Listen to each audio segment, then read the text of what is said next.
요즘에 이제 우크라이나 러시아 전쟁으로 참 가슴 아픈 생각이 많이 듭니다.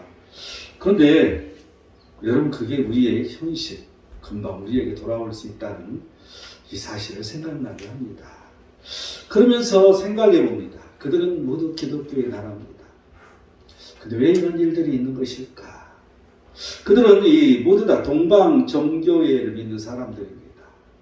동방 종교회는 무엇일까? 여러분, 이 종교회는 바를 정자를 씁니다. 바른 교회라는 뜻입니다. 그런데 영어로는 오르드닥스 처치, 정통교회라는 뜻입니다.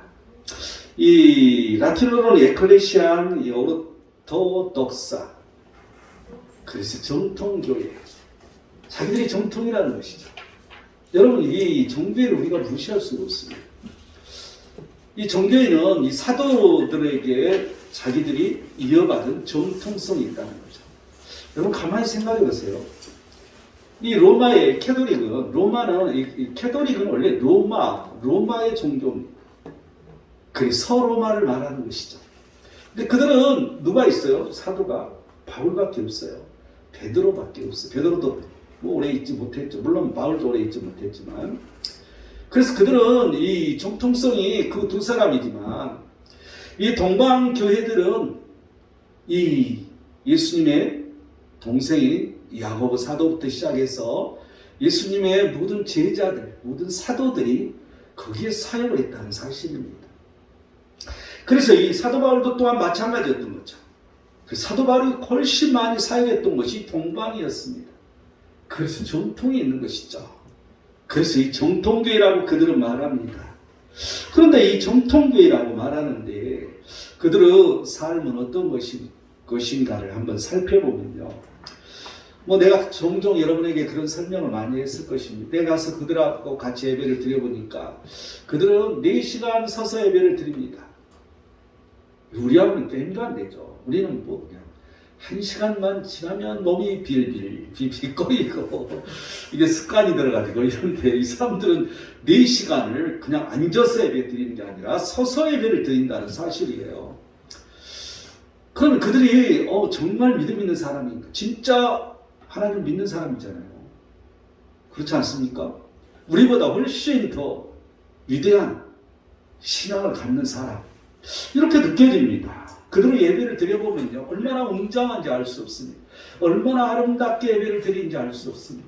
너무나도 아름다워요. 그들이 찬양하는 소리, 그들은 있죠, 우측 양쪽에 찬양대가 있어서 찬양을 하면요, 이 천정이 이렇게 터져가지고 그 소리가 울려서 너무나도 아름답게, 악기가 필요 없는 거예요. 악기 없이 그들은 찬양을 부릅니다. 그런데 그 목소리가, 특히 남자들 목소리는요, 너무 아름다워요. 너무나도 아름다운 예배를 드리는 사람들이에요. 그리고 그 과정 속에서 그들은 이 고백성사를 하는 이 코스가 있어요. 예배 드리는 도중에 가서 고백성사를 해요.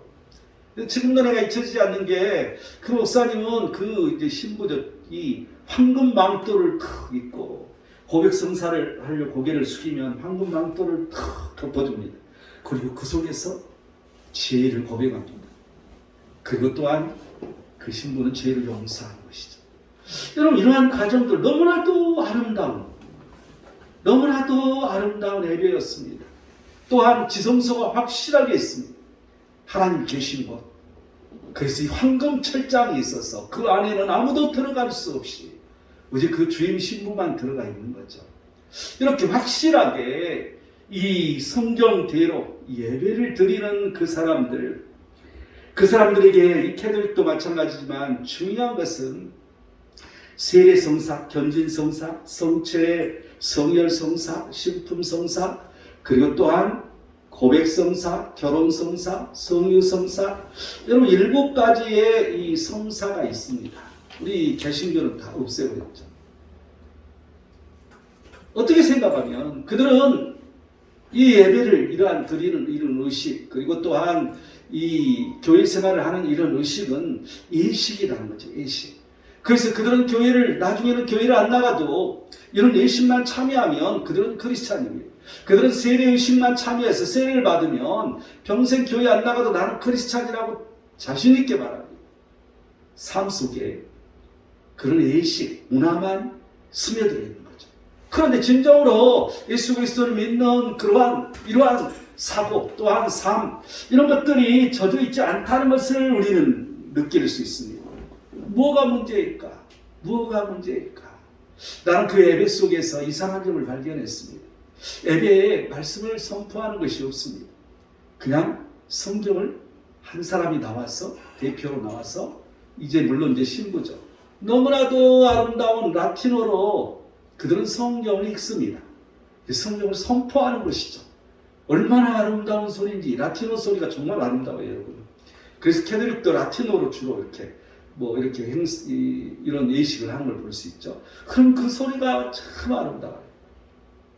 너무나도 아름답게 예배를 드리고 너무나도 아름답게 그 말씀을 선포하지만 말씀에 깊이가 없다는 것을 우리는 알 수가 있습니다. 그래서 뭐가 문제인가? 이 말씀이 삶에 부족하다는 거죠. 삶에 녹아내리는 게 부족하다는 거죠. 오직 의심만이 존재하다는 것입니다. 처음에는 그러지 않았을 것입니다. 그들은 모두 그 말씀에 녹아내려져 살았을 것입니다. 그런데 그 예식을 중요시하고 그 아름다운 예배로만 가다 보니까 결국에는 이제 다 그렇지 않는 사람도 많이 있겠지만 대다수가 예배를 드리지 않는, 그리고 크리스찬으로 살아가는 이러한 모습을 볼 수 있다는 것을 우리는 알 수가 있습니다. 여러분, 이 러시아에서 이 종교회가 과거 제전 러시아 때부터 이 소비에트 연방 공산주의를 거쳐서 지금 러시아에 이르기까지 얼마나 많은 굴곡이 있었습니까? 그런데 그들은 살았다는 것이죠. 왜 살았을까요? 그들은 정치와 야합을 했기 때문입니다. 그러지 않고는 살 수가 없는 거죠. 여러분, 공산주의 치하에 살았다는 것 이 자체만으로도 대단한 것이죠. 나는 어떤 의미에서 이 정치와 관련 없이 살아간다는 이 자체, 이게 뭔가 우리는 생각해 볼 필요도 있다고 생각합니다. 그들이 그게 잘못됐다고, 그들은 이 공산당이 야합했다고 말할 게 아니라 그들은 살았다는 걸 우리는 생각해 볼 때, 그리고 계속 이어서 이 복음은 증거된다는 걸 생각해 볼 때 우리는 무시할 수 없는 것을 발견할 수 있습니다. 그래서 항상 우리는 하나님 말씀에 녹아내려서 살아가는 것이 중요하다는 걸 우리는 깨닫게 해줍니다. 오늘 이 13장은 하나님의 기뻐하시는 제사에 관한 내용입니다. 우리 개신교도 마찬가지지만 이분들은 이러한 이 하나님이 기뻐하시는 제사에 대한 개념이 부족하지 않았을까? 이 하나님이 기뻐하시는 제사는 삶에 있어서 삶을 다루는 부분입니다. 삶의 제사를 드려야 하는 그러한 부분입니다. 그런데 이러한 것들이 부족되지 않았을까 하는 생각이 듭니다. 하나님이 기뻐하시는 제사 첫 번째 13절을 볼까요? 그런즉 우리도 그의 치욕을 짊어지고 영문 밖으로 그에게 나아가자. 여러분, 영문 밖이라는 것은 공동체 밖을 말하는 것이고요. 영문 밖이라는 것은 이 예루살렘 성, 오직 하나님을 믿는 그런 사람들이 없는 바깥으로 나가는 걸 의미하고 있습니다. 이 12절을 보면 그러므로 예수도 자기 피로써 백성을 거룩하게 하려고 성문 밖에서 고난을 받으셨느니라. 예수 그리스도께서 자기 백성을 거룩하게 하기 위해서, 자기 백성을 구원의 길로 인도하기 위해서 그는 영문 밖에서 고난을 당하는 걸 볼 수 있습니다. 그는 복음에 이제 이 세상에 씨앗을 뿌렸다는 것을 우리는 알 수가 있습니다. 이제 나아가서 영문 밖으로 그에게 나아가자라고 말하는데, 이 나아가서 무엇을 해야 되는 것인가? 이사야서 62장 10절은 해답을 해주고 있습니다. 성문으로 나아가라. 백성이 올 길을 닦으라. 큰 길을 수축하라. 돌을 제하라. 만민을 위하여 기체를 들라. 이렇게 말하고 있습니다. 여러분, 이 성문 밖으로 나아가서 그 백성들이 올 길을 닦으라는 거죠. 여러분 이게 뭔 말이에요? 이 백성들, 이 믿지 않는 사람들이 이 다시 들어올 때 그들을 위해서 준비를 해야 되는 것이죠. 여러분 우리 교회도 이 복음을 증거해야 되지만 그 복음을 위해서 이제 결심을 내릴 때 우리는 맞이할 준비를 미리 해야 되는 걸 알 수 있습니다. 또한 만민을 위하여 기체를 들고 돌을 제하라고 걸림돌을 제하라는 것이죠. 만민을 위하여 기체를 들라는 것이죠. 우리는 복음을 들고 이 세상 땅끝까지 가야 되는 당위성이 여기에 설명되어 있습니다. 우리는 이 교회 밖으로 나가서 그리고 이제 이 바다를 건너서 이 세상 땅끝까지 복음을 들고 가야 되는 이러한 걸 우리는 느낄 수 있습니다. 하나님이 기뻐하시는 제사의 첫 번째는 복음을 증거하는 일입니다. 선교하는 일을 말하는 거죠. 전도에서 시작해서 선교에 이르기까지 우리는 이러한 모든 것들이 우리의 삶에 하나님이 기뻐하시는 제사라는 것을 우리는 잊어서는 안 될 것입니다. 우리는 이 복음 증거 우리는 늘 말하지만 쉽지 않습니다. 왜냐하면 그냥 쉽게 생각하고 쉽게 하려고 하니까 쉽지 않는 거죠. 그런데 이 복음 증거에 따라오는 것들이 있다는 것이죠. 이 성경을 보면 마태복음 5장 11절을 보면 너희를 나로 말미암아 너희를 욕하고 박해하고 거짓으로 너희를 거슬려 모든 악한 말을 할 때에는 너희에게 복이 있나니. 여러분 이 항상 박해가 있다는 것입니다. 우리가 복음 증거하는 건 박해를 각오해야 돼. 그런데 복이 따른다는 것이죠. 또한 누가복음 6장 22절을 보면 인자로 말미암아 사람들이 너희를 미워하고 멀리하고 욕하고 너 이름을 악하다 하여 버릴 때에는 너희에게 복이 있으리라. 여러분 우리가 복음을 증거할 때는 버림당한 일이 생긴다는 거죠. 그런데 버림을 당함과 동시에 복이 온다는 것입니다. 여러분 우리는 지금 이 기독교인들이 많은 속에 사니까 이걸 의미를 모릅니다. 그런데 무슬림 속에 사는 사람들, 또한 힌두교 속에 사는 사람들, 불교 속에 사는 이런 사람들은 버림을 당하는 것이죠. 당연하게 이 버림당함이 오게 됩니다. 그래서 사회생활하기가 힘들어질 정도로 이 중야 사냐의 갈림길에 놓이는 걸 알 수가 있습니다. 베드로전서 4장 14절을 보면 너희가 그리스도의 이름으로 치욕을 당하면 복이 있다고. 여러분 우리가 복음을 증거할 때 치욕이 온다는 것입니다. 그런데 영광의 영, 곧 하나님의 영이 너희에게 계심이라고 말해주고 있습니다.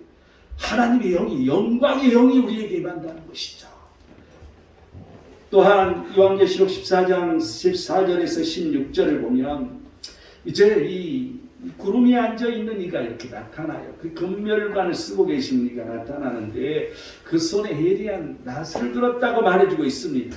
그래서 이제 구름이 앉으신 이가 낫을 땅에 휘두르매 땅의 곡식이 거두어지리라고 말해주고 있습니다. 여러분 이 복음을 증거한다는 것은 우리가 하지만 예수님께서 하시는 거고 예수님께서 거두신다는 것을 알 수가 있습니다. 여러분 우리는 편하게 나는 맨날 전도하는데 되지도 않더라 이렇게 말하는 것이 아니라 하나님 앞에 맡기고 최선을 다하는 것이 중요하다는 것을 우리는 알 수가 있습니다. 그렇다면 어떻게 복음을 증거해야 되는 것인가? 우리가 성경적으로만 보자는 거죠. 골로새서 4장 3절을 보면 하나님이 전도할 문을 우리에게 열어주사 그리스도의 비밀을 말하게 하시기를 구하라. 전도할 문을 내게 열어달라고 우리가 기도하는 게 중요하다는 것입니다. 여러분 이런 기도 한 번이라도 해본 일이 있습니까? 우리는 늘 전도할 문을 열어달라고. 또한 내게 그 결실을 맺을 사람이 내게 다가오고 내가 그러한 사람을 만날 수 있게 해달라고. 이렇게 기도하는 것은 우리에게 너무나도 중요하다는 것을 알 수 있습니다. 고린도전서 1장 21절은 하나님께서 전도에 미련한 것으로 여러분 전도는 미련하게 해야 되는 걸 알 수 있어요.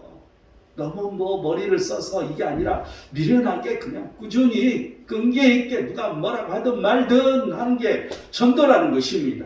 고린도전서 2장 4절은 이 전도함이 설득력 있는 지혜의 말로 하는 것이 아니고 성령이 나타나심과 능력으로 한다고 그랬어요. 여러분 성령이 나타나시면 뭔 뜻이에요? 성령이 나타나시면 뭐라고 그랬어요? 성령의 은사라고 그랬어요. 성령이 나타나는 게 은사예요. 이 성령의 은사가 있어야 되고요. 우리에게 그러한 성령의 능력이 임해야 되는 거야. 우리는 이러한 것들을 위해서 기도해야 되는 것이죠. 또한 디도서 1장 3절은 이 전도는 우리 구주 하나님이 명하신 대로 내게 맡기시는 것이라. 여러분, 이 전도는 내게 맡기시는 것을 내가 알아야 되는 거야. 나와 아무 관련한 것처럼 사는 것이 아니라 우리 삶에 하나님께서 내게 맡기시는 것으로 내가 알고 우리는 인식이 되어 있어야 된다는 것이죠. 또한 사도행전 5장 42절은 전도하기를 그치지 아니한다고. 예수는 그리스도라고 가르치기와 전도하기를 그치지 아니해야 된다고. 여러분, 우리는 전도는 그침없이 해야 되는 거예요. 한 번 하고 마는 것이 아니라, 두 번 하고 마는 것이 아니라, 전도받아서 오는 사람이 이제 교회에 접쳐져서 그들이 전도하고, 여러분, 이러한 일들이 끊임없이 이어져야 되는 것을 우리는 알 수가 있습니다. 디모데후서 4장 5절을 보면 전도자의 일을 한다고 말해주고 있습니다. 고난을 받으면서 모든 일에 신중하여 고난을 받으면서 전도자의 일을 한다. 여러분, 우리는 전도자의 일을 하는 것이죠. 항상 나는 전도와 상관없는 사람이 아니라 전도자의 일을 하는 게 우리의 삶에 녹아내려야 된다는 거예요. 우리는 이 의미를 잘 살펴봐야 됩니다. 마가복음 3장 14절은 이제 12를 예수님이 세우시는 거죠. 우리는 늘 그렇게 생각합니다. 이렇게 성경 읽을 때 12사람 사도한테 하는 말이지. 이게 아니라 하나님께서 지금 이 시대, 이때 우리를 세워주신다는 거죠. 그래서 보내신다는 거예요. 보내서 전도를 하라고. 여러분, 이 전도는 보냄받은 자로 하는 것입니다. 그냥 내가 내 의지대로 하는 게 아니라 하나님이 보내심으로 말미암아 보냄받은 자로 한다는 것이죠.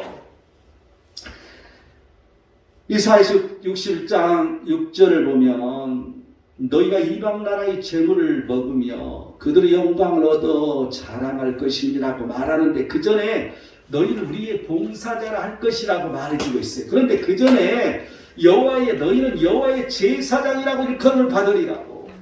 여러분, 우리는 제사장이라는 말이 이렇게 많이 나와요. 구약 성경부터 시작돼서 요한계시록까지 너희는 제사장이라고 말해주고 있어요. 우리는 제사장이라고 일컬음을 받음으로 말미암아 우리는 하나님의 봉사자가 되는 것이고, 우리가 이방 나라의 재물을 먹으며 그들의 영광을 얻어 자랑할 것이라고 말해주는 것처럼 우리는 늘 하나님의 봉사자로, 우리는 제사장으로 우리는 선교하는 것을 잊어버리지 마시기 바랍니다. 우리는 어떻게 복음을 증거할 준비를 해야 되는 것입니다. 마태복음 16장 24절은 누구든지 나를 따라오려거든 자기를 부인하고 자기 십자가를 짊어지고 나를 따르라고 말해주고 있어요. 항상 나를 부인할 때 가능합니다. 내가 항상 부인하고 내 십자가를 짊어지고 예수 그리스도를 따라갈 때 우리는 전도할 수 있다는 것입니다. 고린도후서 12장 10절은 내가 그리스도를 위하여 약한 것들과 능욕과 궁핍과 박해와 공고를 기뻐하노니 이는 내가 약한 그때의 강함이라. 여러분, 이건 훈련이에요. 항상 내가 어려운 고난을 당하면서 그때 강해지는 훈련을 해야 되는 것이죠. 우리가 전도지를 들고 나갈 때는 수없는 핍박을 받습니다. 수없이 비난을 받게 됩니다. 그런데 그러한 것을 강함으로 내가 만들어가야 되는 것이죠. 여러분, 이러한 준비가 있을 때 우리는 전도할 수 있다는 것입니다. 이 하나님이 기뻐하시는 제사 두 번째 15절을 보면 그러므로 우리는 예수로 말미암아 항상 찬송의 제사를 하나님께 드리자. 이런 그 이름을 증거하는 입술의 열매니라고 말합니다. 여러분, 이 찬송의 제사로 우리는 살아가야 된다는 거죠. 우리의 삶이 찬송의 제사로 살아가야 되는데 그 찬송의 제사가 그 이름을 증거하는 입술의 열매. 여러분, 이건 신앙 고백을 말해주고 있어요. 이 신앙 고백들이 이제 내가 종교에 처음 얘기했지만 이 종교에는 니케아 신앙 이 고백을 합니다. 그런데 그 니케아 신앙 이 고백을 이렇게 보면 지금 우리가 고백하는 사도신경이나 큰 별반 다름이 없어요. 거의 대동소이해요. 우리도 이제 이 신앙 고백을 하는데 사도신경이라고 그러잖아요. 사도 믿을 신. 그러니까 사도의 정통성을 받은, 쉽게 말하면 믿음의 신앙 고백이라는 거지. 여러분, 베드로의 그 신앙 고백 위에 교회가 세워진다고 우리 개신교는 그렇게 믿음을 가지고 있는 것이죠. 이런 것처럼 우리가 신앙 고백하는 것은 그 신앙 고백 그 위에 우리는 교회가 세워지는 거예요. 우리의 신앙 고백 위에 교회가 세워지는 걸 말해주고 있어요. 이게 이 베드로의 전통, 이 사도의 전통을 이어받은 것이라는 거죠. 여러분 이게 교회인 거야. 우리의 신앙 고백 위에 세워지는 게 교회라는 사실이에요. 그래서 우리의 삶에 항상 이런 신앙 고백이 있어야 되는데 이런 신앙 고백은 여러분 어떻게 이루어져요? 우리가 딱 하늘에게 이 전능하사 천지를 만드신 이렇게 써가지고 하는 게 아니라 내 삶에서 그 하나님을 간증하는 걸 말하는 거죠. 내 삶에서 늘 하나님을 만나야 돼. 내 삶에서 그 하나님을 내가 만남으로 말미암아 그걸 만민에게 내가 증거하는 게 신앙 고백인 거죠. 내 입에서 나오는 고백, 이 고백이 우리에게 있어야 되는 거예요. 항상 우리는 어디를 가나 어디에 있으나 하나님은 내게 이렇게 역사하셨구나. 저 사람은 하나님이 저렇게 역사하셨구나. 우리는 늘 이렇게 말할 수 있어야 되는 거죠. 여러분 이게 찬송의 제사라는 거야. 여러분 이것을 찬송으로 음을 붙여서 만들면 너무 아름다운 찬양이 되는 것이죠. 여러분 우리는 이러한 찬양을 할 수 있는, 이런 신앙 고백의 찬양을 할 수 있는 자가 되어야 된다는 것입니다. 어떻게 하나님이 기뻐하시는 찬송의 제사를 우리가 드려야 되는 것인가? 출애굽기 19장 6절은 너희가 내게 대하여 제사장 나라가 되며 거룩한 백성이 되리라. 제사장의 나라와 거룩한 백성으로 우리는 신앙 고백, 하나님을 찬송 드리는 이 제사를 드려야 되는 것이죠. 또한 로마서 12장 1절은 하나님께서 기뻐하시는 거룩한 산 제물로 너희를 드리라고 그랬잖아요. 내가 거룩한 산 제물이 되는 것이죠. 내가 항상 거룩성을 유지해야 된다는 거죠. 하나님 나라와 그 의의를 구하는 게, 우리는 하나님 나라에 늘 속할 뿐만 아니라 그 의의, 내가 거룩함을 말하는 거예요. 하나님 앞에 거룩함을 말하는 거야. 우리는 이러한 이 제물이 되어야 되는 걸 알 수가 있습니다. 베드로전서 2장 5절에서 9절의 주에서 이제 5절을 보면 너희도 산돌같이 신령한 집으로 세워지고, 우리가 신령한 집으로 세워져야 된다는 거죠. 예수 그리스도로 말미암아 하나님이 기쁘시게 받으실 신령한 제사를 드릴 거룩한 제사장이 될지라고. 여러분 하나님께서 기쁘시게 받으실 신령한 제사, 영적인 제사를 말해주고 있잖아요. 그런데 그러한 거룩한 제사장이 되라는 거죠. 여러분 제사장은 화목을 의미합니다. 하나님과의 관계의 화목을 의미하고, 또한 이 세상 사람들이 모두 다 그 하나님과의 관계가 화목이 될 수 있도록 만들어주는 역할을 하는 게 제사장이라는 것이죠. 우리는 이러한 이 제사장, 하나님 앞에 항상 기쁨이 되는 이러한 역할을 감당해야 되는 거죠. 우리의 삶이 하나님의 기쁨이 되어야 되고, 우리의 삶 하나하나 순간순간 말하는 것부터 시작해서 우리 하나님의 모든 행동이 말씀과 일치하여서 우리는 그 하나님의 기쁨이 되는 이러한 찬송의 제사를 드려야 된다는 사실입니다. 시편 51편 19절을 보면 주께서 의로운 제사와 번제와 온전한 번제를 기뻐하신다고. 여러분 이 온전한 번제가 있기 전에 항상 의로운 제사란 말이 따라가잖아요. 우리의 삶의 제사를 말하는 거죠. 온전한 번제라는 건 뭐예요? 여러분 하나님께 드리는 거예요. 하나님 앞에 하나님이 흠양하시도록 올려드리는 걸 말하고 있잖아요. 우리는 늘 그 하나님이 우리를 받으시도록 만들어야 돼요. 우리의 삶에. 우리는 무엇을 하든지 하나님이 나를 받으시는, 올려드리는, 우리의 삶을 올려드리는 이러한 제사를 드려야 된다는 걸 알 수가 있습니다. 우리는 무엇을 찬송해야 되는 것인가? 시편 72편 18, 19절 이렇게 보면 홀로 기이한 일들을 행하시는 여호와 하나님을 우리가 교동문에도 기이한 하나님이 나왔잖아요. 기이한 일을 행하시는 여호와라고.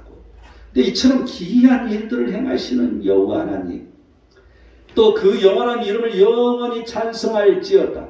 온 땅에 그의 영광이 충만할지어다. 여러분 기이한 일을 행하시는 하나님과 영화로운 이름을 우리는 높여야 되는 것이죠. 그걸 찬송해야 되는 것이죠.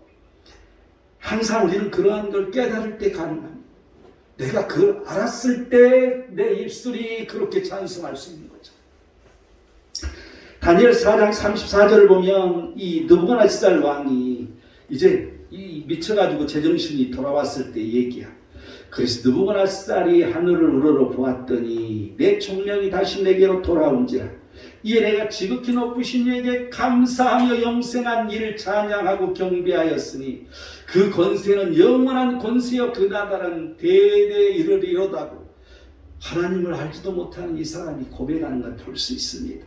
여러분, 이 지극히 높으신 이에게 감사하는 것, 또 영생하시는 그 하나님을 우리는 찬송해야 되는 걸 알 수가 있습니다. 우리가 이렇게 되는 것은 내 체험이 있어야 되는 거죠. 내가 그걸 체험해야 되는 것이죠. 또한 마태복음 6장 13절을 보면 이제 이 주기도문이잖아요. 나라와 권세와 영광이 아버지께 영원히 있사옵나이다. 여러분, 이 나라, 하나님 나라와 그 하나님 나라의 권세, 다스림과 또 그 하나님의 영광이 그 하나님께 영원히 있어야 된다는 거죠. 여러분, 이걸 우리는 높여야 돼. 그러할 때 내가 그 하나님 나라에 구하면 하나님의 영광이 내게 임하는 것이죠. 우리는 늘 이 순서를 늘 잘 알아야 돼. 하나님을 왜 찬양하는가? 왜 우리는 하나님을 먼저 높이고 기도를 해야 되는 것인가? 그 하나님의 영광이 내게 나타나려면 그 하나님이 높아져야 되는 거잖아요. 그렇기 때문에 우리는 늘 기도를 하든 뭘 하든 하나님을 높이는 것을 먼저 해야 된다는 것을 우리는 깨달을 수가 있습니다.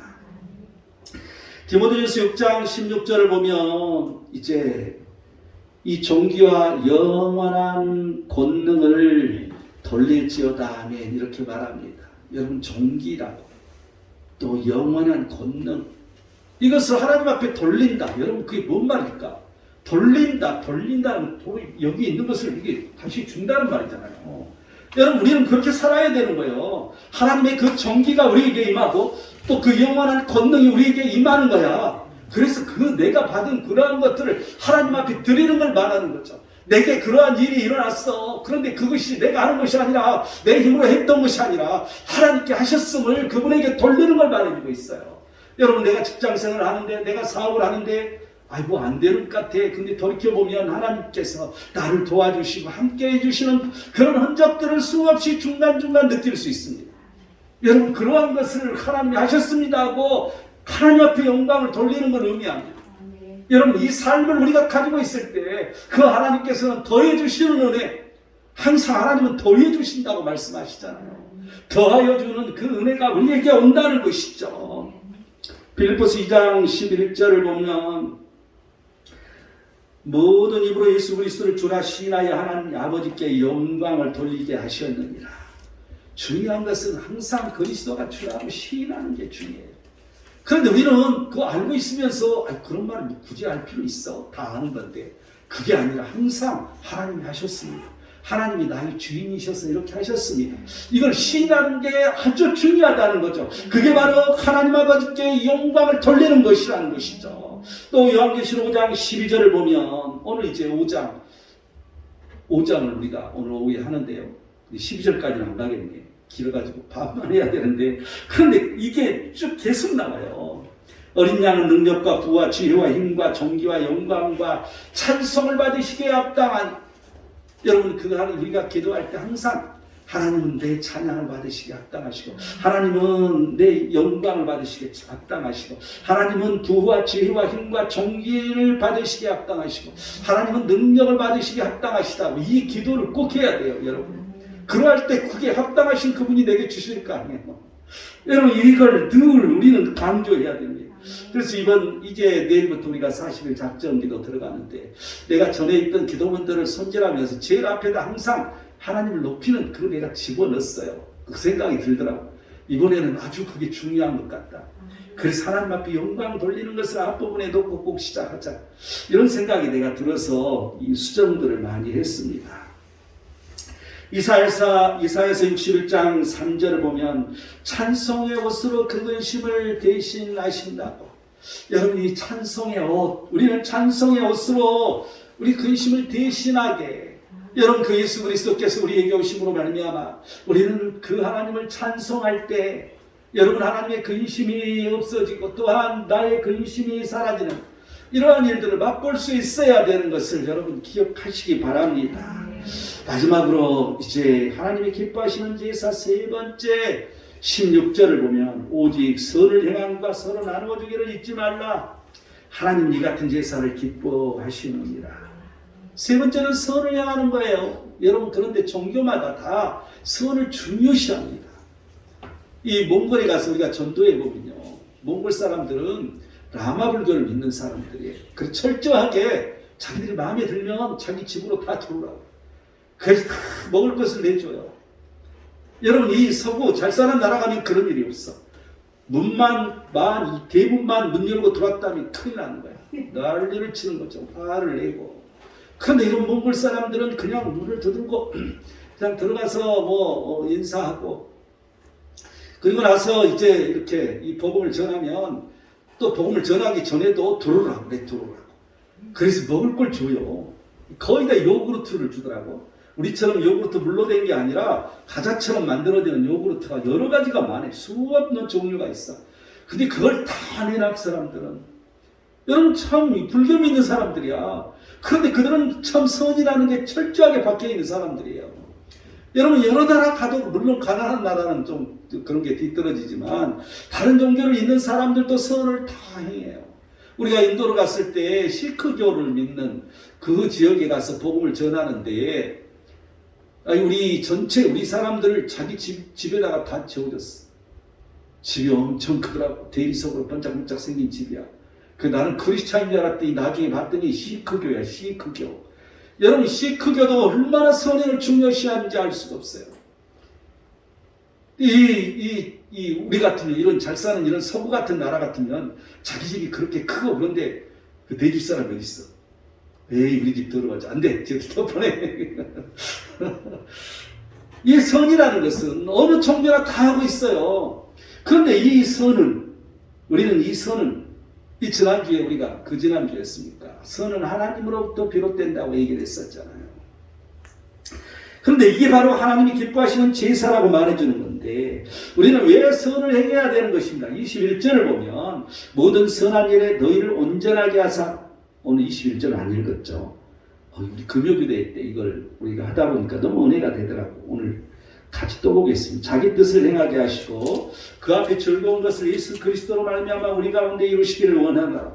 첫 번째는 선한 일을 하면 우리가 온전하게 된다는 거죠. 하나님이 그렇게 만들어 주신다는 거예요. 두 번째는 하나님의 뜻을 행하게 하신다는 거죠. 여러분 우리가 하나님의 뜻을 아느냐, 분별하느냐, 분별하지 못하느냐. 여러분 우리가 하나님의 선을 늘 하나님이 원하시는 선이에요. 이것은 내가 마음대로 하는 내 의의 선이 아니라, 그런데 그러한 일을 할 때 하나님의 뜻을 우리는 행하는 일이기 때문에 늘 하나님의 뜻을 분별하기가 쉬워지는 것이죠. 하나님의 뜻을 하게 되는 거죠. 또 하나님 앞에서 즐거운 것이라고.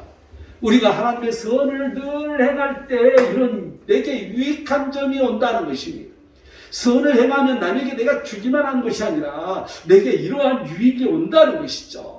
그래서 선을 행함으로 말미암아 내가 온전해진다는 이 말씀, 하나님의 뜻을 행하게 하신다는 이 말씀, 하나님 앞에 내가 즐거워진다는 이 말씀을 우리는 잊어서는 안 될 것입니다. 우리가 그러면 어떻게 선을 행할 것인가? 시편 37편 3절을 보면 여호와를 의뢰하고 선을 행하라고, 또 땅에 머무는 동안 성실로 식물을 삼으라고 말해주고 있어요. 여러분 이게 너무 나는 재밌는 말이야.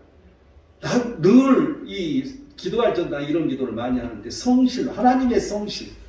여러분 얼마나 좋아요. 하나님이 내게 성실하시다는 거야. 우리는 깨우르고 나태하고 하나님 계속 찾지도 않는데 우리는 바라는 게 하나님은 성실하시기를 바라는 거지. 근데 하나님이 성실하게 나를 계속 지켜보고 계시는 거죠. 인도하시는 거죠. 그래서 우리가 이 선을 행할 때는 하나님을 전적으로 의뢰할 뿐만 아니라 그의 성실을 먹을거리로 삼아야 되는 거예요.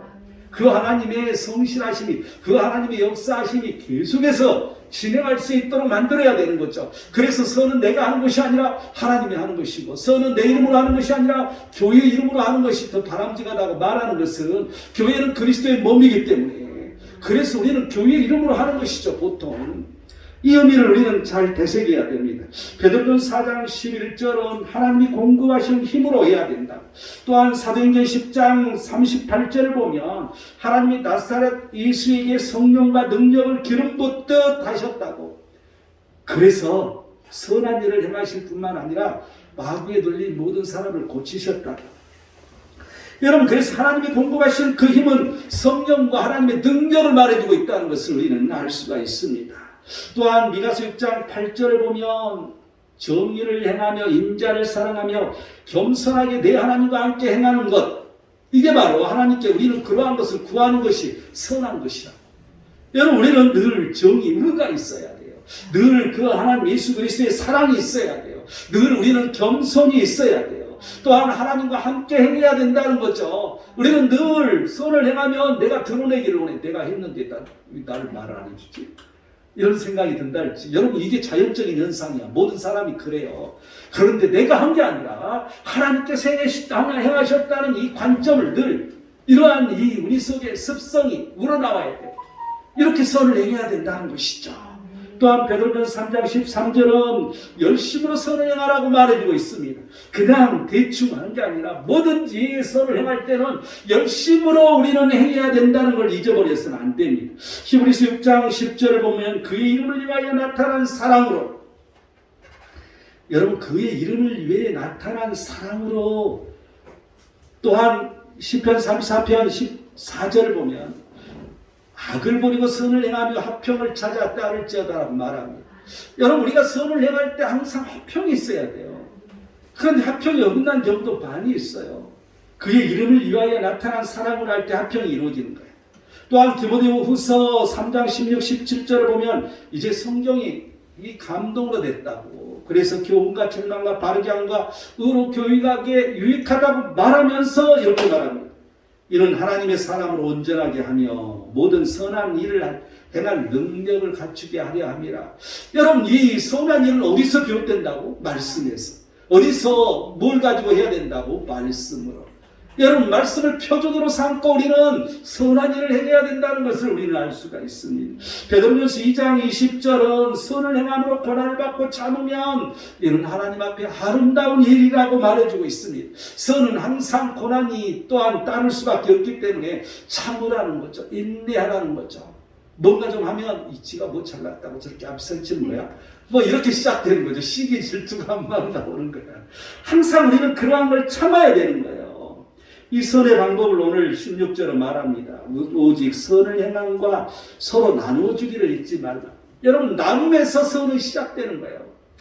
근본적으로 내가 있든 없든 나눠주는 것에서부터 시작된다는 거죠.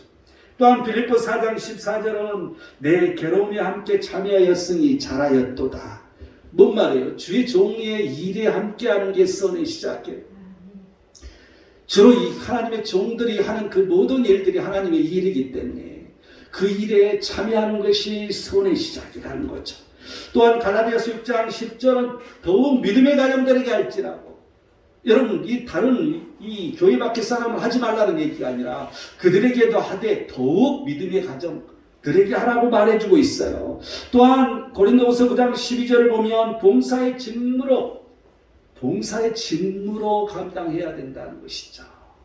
결론을 맺겠습니다. 하나님이 기뻐하시는 제사로 살려면 이제 이렇게 하나님이 기뻐하시는 제사는 이거라고 말해주다가 마지막에 완전히 다른 말을 해주고 있습니다. 17절을 보면요. 너희를 인도하는 자들에게 순종하고 복종하라. 그들은 너희 영혼을 위하여 경성하기를 자신들이 청산할 자인 것 같이 하느니라. 그들로 하여금 즐거움으로 이것을 하게 하고 근심으로 하게 하지 말라. 그렇지 않으면 너희에게 유익이 없느니라. 여러분, 이게 무슨 말이에요? 이 하나님이 기뻐하시는 제사를 우리가 늘 삶에 살려면 항상 이 자기를 인도하는 자들, 이 주의 종 말씀을 선포하는 자들에게 순종하고 복종하라는 거죠. 그러할 때 내게 유익이 온다는 거죠. 그러할 때 내 삶에 적용이 되고, 그러할 때 내 삶에 늘 함께하는, 하나님이 함께하는 이런 선한 일을 행할 수 있다는 것을 우리는 여기서 분명하게 말해주고 있습니다. 그래서 그들을 즐거움으로 하게 하고 근심을 하게 하지 말라. 우리는 이 의미를 무슨 말인지 잘 되새겨서 생각하기를 원합니다. 우리가 항상 하나님이 기뻐하시는 그러한 제사로 산 복음과 더불어서 또한 찬송의 제사로 또한 이 선한 일들로 말미암아 우리의 삶이 늘 제사가 되는 귀한 은혜로 하나님의 복이 우리 모든 자들에게 충만하기를 축원드립니다. 기도하겠습니다.